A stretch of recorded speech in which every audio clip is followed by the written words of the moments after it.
Has the content you create help you establish your identity, or is it the other way around? I think my identity is definitely intertwined with my content, but I do have to say that I try to separate work from my life as well. Like it's just one section.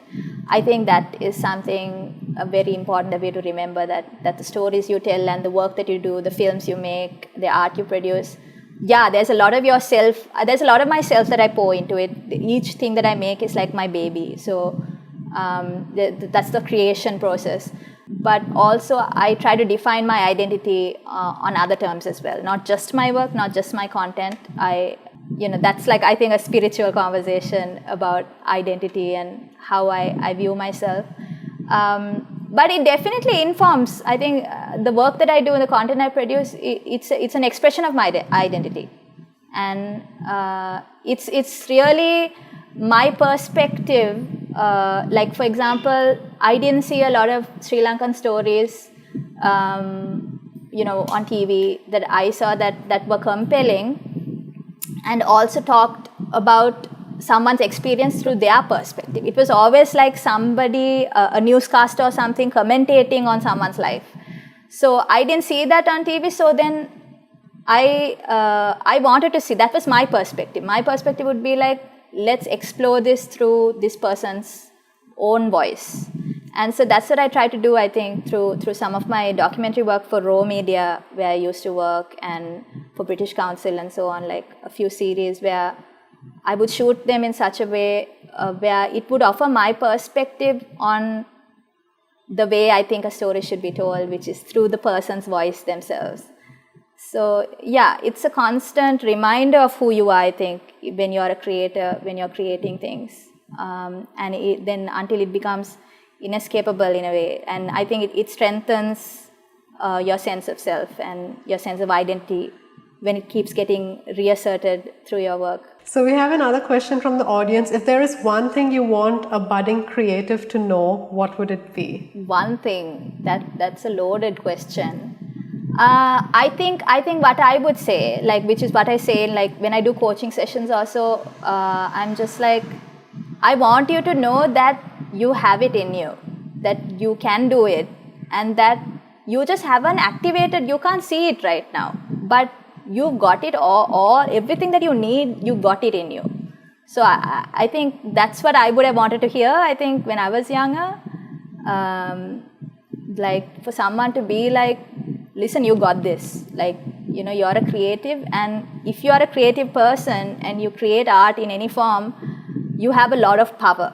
You have a lot of power inside you to say something, to change things, and to impact people, and to impact the way people think, and so on. So I think I would just be like, just know that you do have that within yourself, and it's accessible to you. Don't you feel frustrated that most content online that receives recognition or goes viral often carries no meaning at all, and art that has deep messages is often ignored or overlooked? That's a very good question. I think that's an interesting question for all of us to explore today. There's influencers and all that, but I have to disagree in the sense that, yes, there is a lot of nonsense, and there's a lot of like prank videos on YouTube and viral videos and influencers. I mean, not hashtag not all influencers, but I mean, you do get a lot of nonsense, you get a lot of fluff, you get stupid things, but I have to disagree that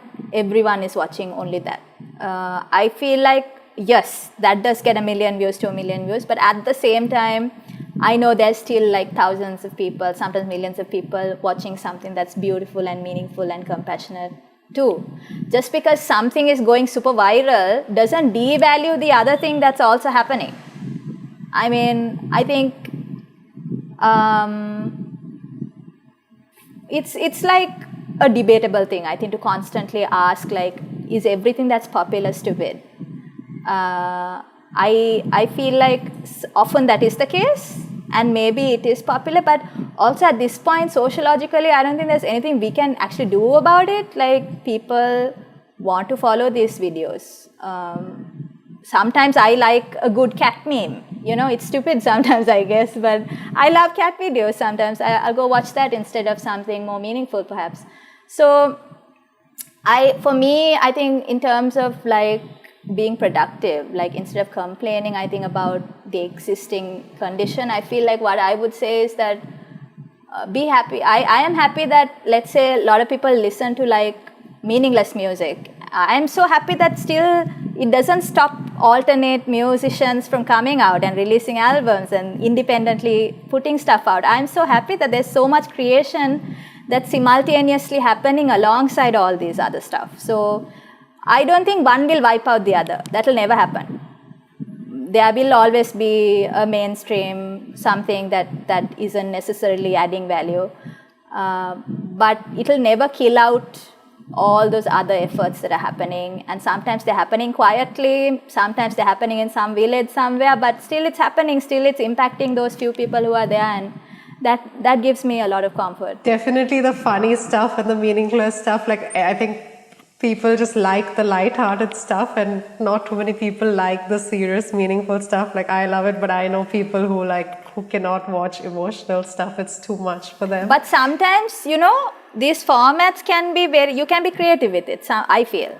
Like, for example, there was this, it's a really remote example, but like there was like even formats like TikTok and so on. Like a lot of people be like, oh my God, there's so much of crap on TikTok. What is this? But for example, you can use the format and do something creative with it. Like once someone did a song about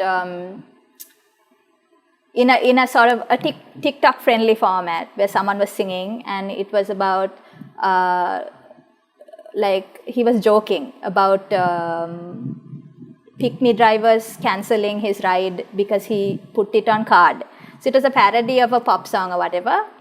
And now it's a total TikTok format, but I used that same format to create a response video where I sang a song from the tuk-tuk driver's perspective. Like, listen, I need money because, I need money today because I'm not like you. I can't wait for next week for the money, so give me your money. So it was kind of like comedy and like this ridiculous format or whatever, but like I think it said something meaningful in its own way.